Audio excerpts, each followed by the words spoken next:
Bismillah, mari kita lanjutkan ngaji kita. Malam ini kita sampai di sesi terakhir untuk kritik ideologi. Malam ini kita bertemu pelanjutnya Marx, Louis Althusser, filosof dari Perancis.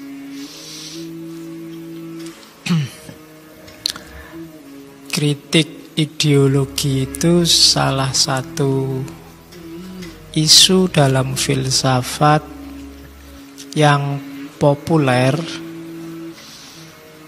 di era ketika orang mulai sadar bahwa modernitas dengan semua ideologi cara berpikir di baliknya itu banyak mengandung kelemahan-kelemahan. Diawali dari kritik sosial ekonomi versi Karl Marx. Jadi di era-era itu ketika orang sadar bahwa modern itu tidak segalanya, maju di bidang sains, terus banyak orang kaya, kemajuan-kemajuan materi di sekeliling kita itu tidak segalanya. Kritik-kritik modern sejak Karl Marx mulai mendeteksi adanya fenomena alienasi. Alienasi itu anggapan bahwa manusia terasing dari dirinya sendiri. Ya sama dari kata dasar alien. Jadi bukan manusia. Teralienasi itu berarti kita jadi alien. Kita bukan manusia lagi, kita asing, tidak kayak manusia. Sama seperti yang dikeluhkan, digelisahkan di Jawa dulu waktu kita ngaji filsafat kebahagiaan Suryo Mentaram, bahwa yang saya cari cuma satu, nyari manusia. Saya nggak nemu manusia hari ini. Nah, itu kegelisahannya sama kayak era-era Karl Marx. Manusia terasing dari dirinya sendiri.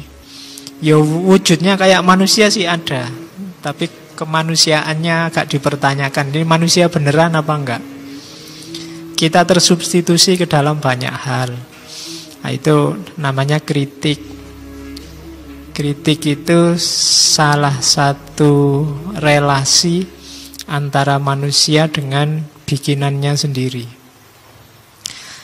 Hubungan manusia dengan ciptaannya sendiri itu kan secara umum ada 4. Ada makom produsen, ada makom konsumen, ada makom pengamat, dan yang keempat ada makom kritikus. Terhadap apa saja? Laptop ini ada produsennya, ada konsumennya, kita ini kan konsumen, ada pengamatnya. Pengamat itu dia tidak punya, cuma ngamati dari luar, lihat, oh kayak gitu tuh laptop, meneliti, tidak terlibat langsung, itu cuma ngamati. Terus ada yang kritikus. Kalau kritikus itu ya mengamati terus melihat ada kelemahan-kelemahan, terus dia masuk di situ, menunjukkan disitulah ada kelemahannya. Nah, itu relasi manusia dengan produksi. Terhadap apapun kalian begitu sebenarnya kalau hubungannya sama manusia. Jadi sekali-sekali coba kita introspeksi makom kita ada di mana. Ilmu misalnya. Untuk urusan ilmu kita itu produsen, konsumen, pengamat, apa kritikus? Produsen ilmu itu berarti kamu produktif, melahirkan gagasan-gagasan baru. Kalau konsumen itu ya pokoknya baca saja, menelan saja untuk dirimu, untuk kepentinganmu, tidak pernah melahirkan yang baru. Kalau pengamat itu kamu ada di luar gelanggang. Yuk kamu cermati, yuk. Pengamat bisa juga konsumen, bisa ndak. Tapi dia mengamati fenomenanya, ini kira-kira cocok ndak sama situasi, cocok ndak sama saya. Yang terakhir kritikus. Kritikus itu untuk menemukan kelemahan-kelemahannya.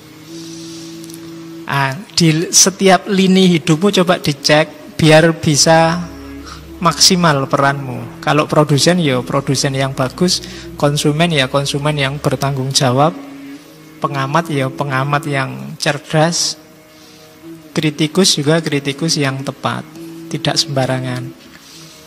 Jadi kalau di Indonesia ada YLKI, perlindungan konsumen, itu sebenarnya tidak cuma untuk produk materi, ya produk semuanya bisa. Perlindungan konsumen ilmu. Nah, jadi kalau ada ustadz, kiai ngomongnya aneh-aneh terus ngerusak konsumennya, itu bisa dilaporkan YLKI. Konsumen ilmunya. Nah, jadi karena memang ada makom konsumen, ada lagi yang kritikus. Kritikus itu tidak selalu konsumen. Dia sering ada di luar gelanggang, cuma dia bisa membaca petanya. Kayak kritikus sepak bola atau pengamat sepak bola, itu kalau dia sendiri suruh main sepak bola mending nggak usah dilihat. Tapi kalau komentar dia luar biasa. Gitulah. Sama kayak beberapa di antara kalian kan ada yang makomnya hanya pengamat dan kritikus. Kalau menjalani sendiri tidak bisa. Kalau ada temennya tidak beres, wah dia nasihatnya ngalang-alai ustadz. Tapi dia sendiri ya tidak apa-apa. Kalau ada tanya, kamu cuma nasihati, cuma ngeritik, tidak bisa menjalani, lo tidak apa-apa. Makomku memang makom pengamat dan kritikus, bukan konsumen. Nah, umat Islam itu dari dunia keilmuan kita membacanya, kenapa kita mundur hari ini? Ya mungkin sebagian besar kita hanya konsumen dalam hal ilmu, bukan produsen. Ada yang mengkonsumsi ilmu dari barat, ada yang mengkonsumsi ilmu dari timur. Hanya konsumen. Maka beberapa tesis baru menyatakan ya sebenarnya simpel. Kalau kita ingin menguasai lagi peradaban Islam, kuncinya tidak dengan mengalahkan yang lain, tapi dengan produksi. Sama kayak dunia ekonomi, itu kan penguasanya yang punya alat-alat produksi. Dunia ilmiah juga begitu. Penguasanya juga yang memproduksi ilmu. Karena mereka yang memproduksi ilmu lah nanti yang nyekoi orang-orang yang mengkonsumsi ilmu. Nah, karena kita bukan produsen, kita konsumen, ya kita dicekoi terus oleh produsennya ilmu. Entah siapa yang kita percaya untuk nyekoi kita. Nanti bagian dari ideologi membahas itu yang dibahas oleh Althusser.